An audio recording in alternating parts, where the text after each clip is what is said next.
buckle up, because we're diving headfirst into the Book of Enoch. Oh yeah, this is going to be good. You know how the Bible has that whole mysterious, almost made the cut section? Right. This is like the VIP lounge of those texts. Wild visions, angels behaving badly. It's got all the makings of a celestial blockbuster. It really does. It's incredible to think that even though it's outside the official canon, the Book of Enoch had a massive impact. It gives us this incredible snapshot of what people believed and, honestly, what kept them up at night centuries before the story of Jesus was even a whisper.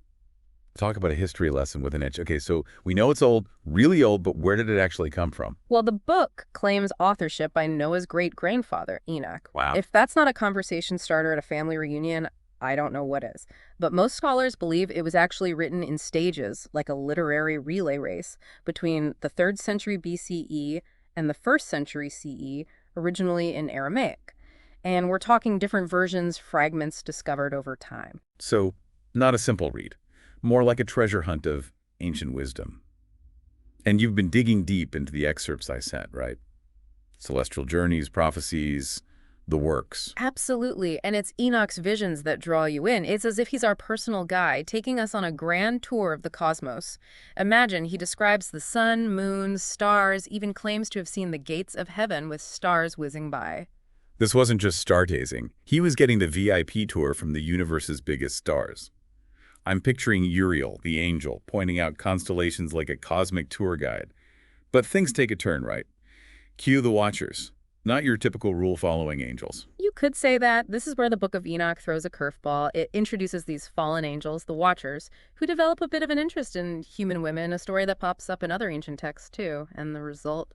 Giants roaming the earth. Okay, hold on. Angels, giants. This is sounding less like Sunday school and more like an epic fantasy film. But it gets juicier, right? They don't just create giants. They spill the beans on all sorts of forbidden knowledge. You've got it. We're talking magic, sorcery, even the secrets of weather patterns and the stars' knowledge humans weren't meant to have.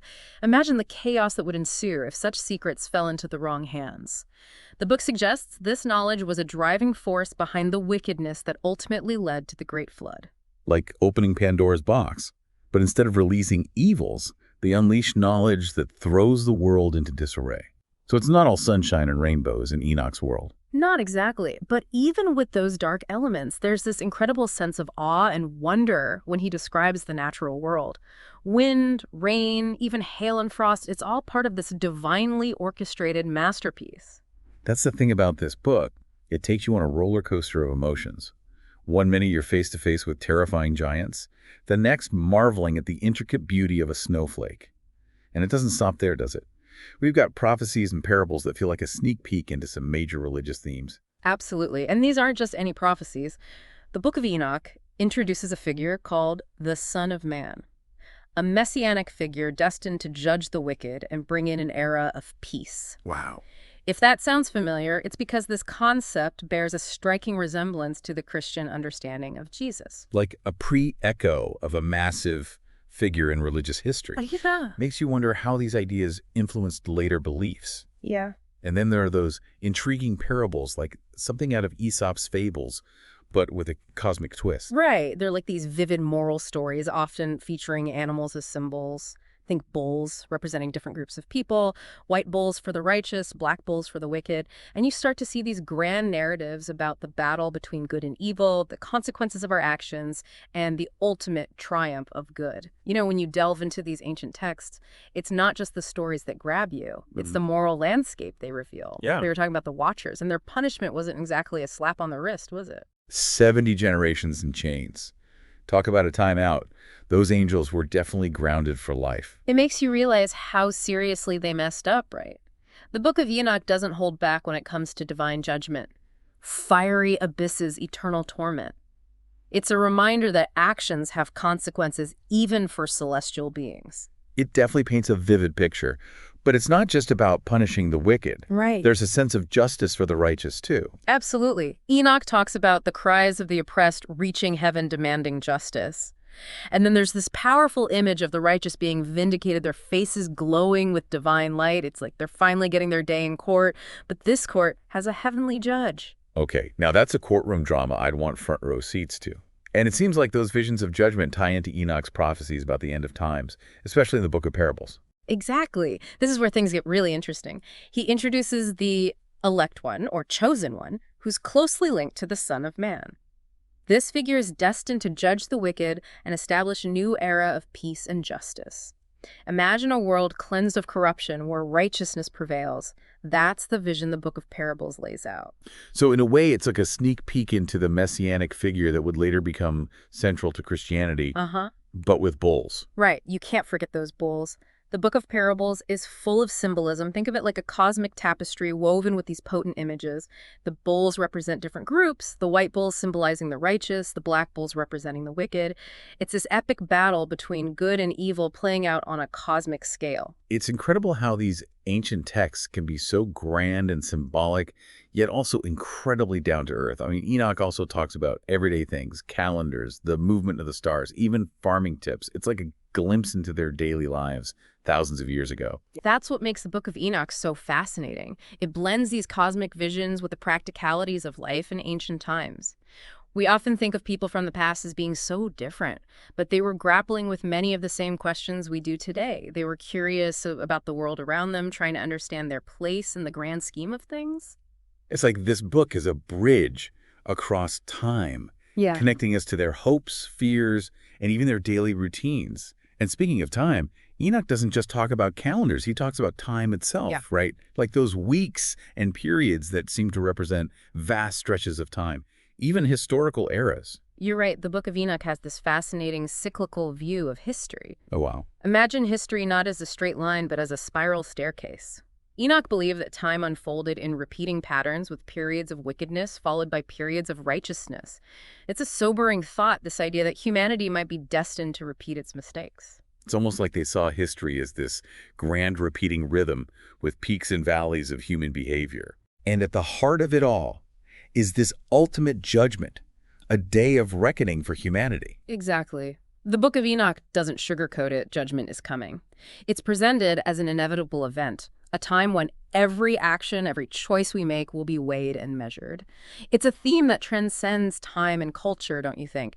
This idea that we're accountable for our actions. Absolutely. Yeah. But even with those stark warnings, there's also this sense of hope woven throughout the book, right? This idea that even in the face of wickedness and corruption, there's a light at the end of the tunnel, that ultimately a new era of peace and righteousness will prevail. That's the beauty of it. The Book of Enoch, even with its dark and sometimes disturbing imagery, ultimately offers a message of hope. It suggests that even when things seem bleakest, there's always the possibility of redemption, of a future where goodness triumphs. Oh. It's a message that has resonated with people for centuries and continues to hold power today. It's like a reminder that even in the darkest of times, the human spirit yearns for justice, for peace, for a better tomorrow. But even though it was never officially included in the Bible, its influence is undeniable. Right. I mean, early Christians were practically quoting it.